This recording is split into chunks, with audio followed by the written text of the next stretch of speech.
Oh, I like yours because you just come out and you're like, this is fucked up and this is what I think about it. And it's like a relief for me watching because in mine, I can't really show that much bias. And so I'm like, yeah, get it. And Marcus, I like getting because I just like getting your quick take on the things that, even though, you know, I'm a news junkie, I just like the way, are you really under a desk? Yeah. And yeah, that happened. So it started because I did the very first video that went viral in this series was me getting under my desk literally during the insurrection and explaining to Mike Pence, fake Mike Pence, like acting out, explaining to Mike Pence that how he could become president right now and the 25th Amendment. And that went super viral. And then people were like, then I did the next one under my desk is like the better explanation of the 25th Amendment. And then people were like, they liked it. They're like, it's so safe. It's under your desk. It's a safe place. And I think, I don't know if it's the lighting or the being under the desk or that it makes people feel like they're in on a secret or whatever, but they are all everyone's all in.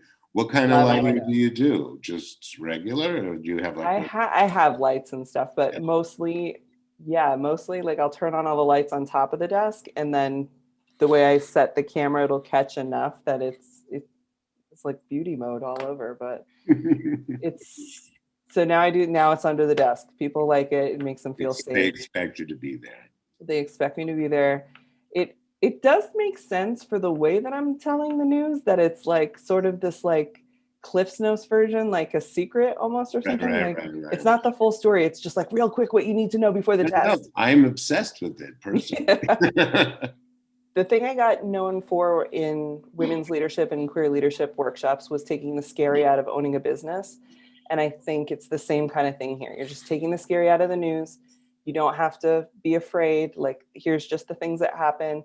And you don't have to know all the big words, and you don't have to know what all the laws are. You can go look them up if you want to. But I think the gatekeeping of information that folks had done in trying to make politics seem impossible or law seem impossible, it is when you're trying to practice it. But if you're just trying to learn what happened in the day, you really don't need to know, right. everything. Yeah. I'm very confident that the Biden administration is going to kick ass. I really feel he's going to. I think they're going to do great. I do think Joe understands that he will likely be a one-term president. He'll be very, he'd be a little bit past the age of like even maybe wanting to work that hard. Right. In 4 years, I do think it's a good opportunity. His place in history is so interesting to me as like the vice president to the first like Black president, and then the president to the first Black vice president. It's an amazing legacy. It's an incredible legacy. He also, I think, is very fearless in a way that we don't see, because we see career politicians and we see career news folks, and we see people who are supposed to like be the same thing forever and ever, and there's no change. And what I see coming is change. I think the reporting from the desk, like super buttoned up, people don't want that. They got too scared and they can't trust it. Fox News destroyed serious reporting. Right. And CNN, if you take the other side, is also sort of like changed up their vibe. Like Anderson is very sassy and Jake Tapper is very sassy. So you're not sure ever when you're watching serious news if it's true or if it's opinion, whichever side you're watching. And MSNBC shakes it up by having an opinion host with a straight news guy, so you really can't tell. I think folks are looking for something. I think there's no more news. I don't think so. To me, news is Chet Huntley and Brinkley, and that's Walter Cronkite, and and the few ones after that are just NBC was big for that for a while. But if you have to care enough to find information for yourself. You can't, if you need to be spoon-fed everything that you take in as truth, then you're in trouble. And that's how I think that's how the QAnon people started, because they weren't searching and going and researching and reading and Googling this and get six and go to the sixth story rather than just, People want to be told what to do. And I think that was the thing with Q. They wanted to be, if you look at the folks who are in it and you look at the makeup of that, right? It's like I said in the video I did the other day, these folks look like a lot of my dad's friends. They're not my dad's friends. Luckily, my parents have broken away with the Trump Republican thing. We had a big conversation about it. It was very important. The way my dad's been a lifelong Republican forever. He voted for Trump the first time. When we talked about it this time, I was like, I need you to understand the ways in which it directly affects your family. And these are the ways. Like, I may not be able to adopt. My marriage might not be recognized. Like this. And I was like, but aside from all that, I think you become a really angry old man. And he was like, what? And I'm like, I think you're angry. I think you're mad every single time I talk to you. You're mean to me. And he's like, I am not, because my parents love me. Right. And I'm like, you are. Go back and look at our text messages. And he did. And he called me back and he was like, I am an angry old man. That's not me. He didn't recognize the small changes in himself until he was faced with it. And I'm lucky enough that he and my mom were like, this is stupid. Like, I'm not this person. I don't like this. This isn't how I would ever act. But I think a lot of people who were searching for relevance or searching for what made them special, this thing told them they were special. And that is very dangerous in the wrong hands. Like, Right. you can't go around telling people that they're special and that the Jews have lasers that start wildfires. Like, they only hear one thing coming in and it becomes their truth, no matter how absurd it is. And it was all just to exploit money from folks. And yeah, But I could go but on the about thing that. is that they've taken the sheet off the animal, and he's there, and they see it, and they know he used them for money, and he knows that he thinks they look like shit at the insurrection, Right. and it's like that level of psychosis. It's like, I mean, we need lobotomy farms. I mean, that is it.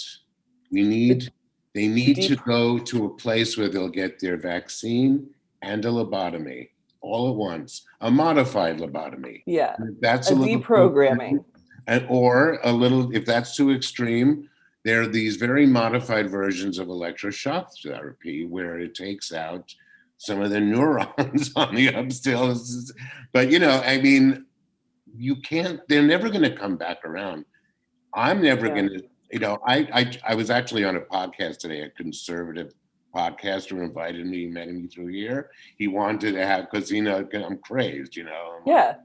So, it was interesting. I said, look, it's not like I can't ever speak to a Republican ever again. Sure. Right. But if you don't see the Republican Party, that's the way it's going, then you need as much help as the ones that need the most help. Because you can't, it's kind of like my parents survived the Holocaust. So everything comes back to me in that context. Like, when anybody ever complains about something, at least you're not living in like a freezing cold with no sweater. You know what I Yeah. mean? Like, nothing matters, Mm-hmm. and the fact that nothing matters, you know what I mean? As a rule, then, you can't walk around and like be this crazy. It just should not be allowed. It definitely should not be allowed. And the thing that sucks is like people will give Mitt Romney shit and they're like, you're not conservative enough. You're not this, you're not that. He was the Republican ideal of what they would have wanted for a president he's everything that they say they want to be. He loves his wife. He's got a lot of kids. He's very dedicated. He's smart. He's good with money. He's all these different things. He makes a ton of mistakes and he says a bunch of weird shit, but like at the heart of him, he is a good person. He's a nice man. And he shouldn't have run in 2012. He knew he was never going to beat Obama. They were trying to put him on like some sort of stage. They thought he could do it. He shouldn't. He should have waited. But like, I've worked for the Clinton family. I've worked for the Romney family. I've worked for just like every possible fundraiser gala that you could have done in DC. We used to all kind of share staff and know each other. And like, it wasn't a big deal thing. Like, you were sort of a little bit on one side or a little bit on the other. And now you see the people who you would expect, like Liz Cheney even, right? Or Romney, they do what is right.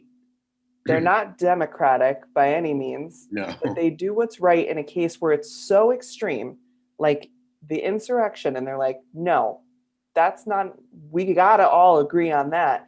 And then you have people like Lady G who are like, I don't know, What was up with him right afterwards? Like right after the insurrection, he was like drunk, sweating, talking all this crazy stuff. I thought he was going to turn and change his mind and be like, whoa, this has gone too far for even me. But just 2 days later, he's like right back on the company line. He's ill. He's ill. It's because he's such a closet case and is a liar of his truth. He can't tell the truth. So he doesn't, so he has to just go with wherever. It's like a capo in the war, you know, Yeah. the Jews who would sweep the other Jews into the oven. Yeah. Which you can't even imagine, but that was a job, you know what I mean? Mm-hmm. So Lindsay, nightmare. It's too much to think about. I've actually made a decision this past week to at least honor the 10 people that have voted for impeach, because I don't want to. Those have been great. I don't want to come off as one of those people that doesn't, you know, the whole idea of crossing the aisle is different to me than I think to somebody else. To me, I just have to acknowledge starting that there's some good, like I love my cousin and my nephew that it was, you know what I mean? It's I don't not love you because you voted for Trump. Right, yeah. You know what I mean? I'm sorry that money is so important to you that you think that's the thing, which also doesn't make sense because the economy now is so in the shitter. It's rich people are never going to be the ones to hand you $1. Like anytime if you've ever done fundraising in your life, it's not the rich people that bail you out. It's the guy who has like $20 and is like, I'll give you $5. Like it's always people without money are always the ones to understand the need most and to give what they can. And that's why you see folks like all the kids who support Bernie Sanders and the $27 donations and like, but then you'll see like $1 billion coming from Coke Industries, but you don't see a lot of like follow through on how that benefited anyone or where that went to. That's the thing. There are good Republicans. There are bad Democrats. There's not all one or all the other, 100%. But we have to be able to agree on things that are like humanity based. We have to be able to say that an insurrection on the Capitol was bad and stick to that because it's just common sense that was bad. Well, it was a joy spending this time. You too. I'm so glad that we got to know each other. Bye, honey. Bye.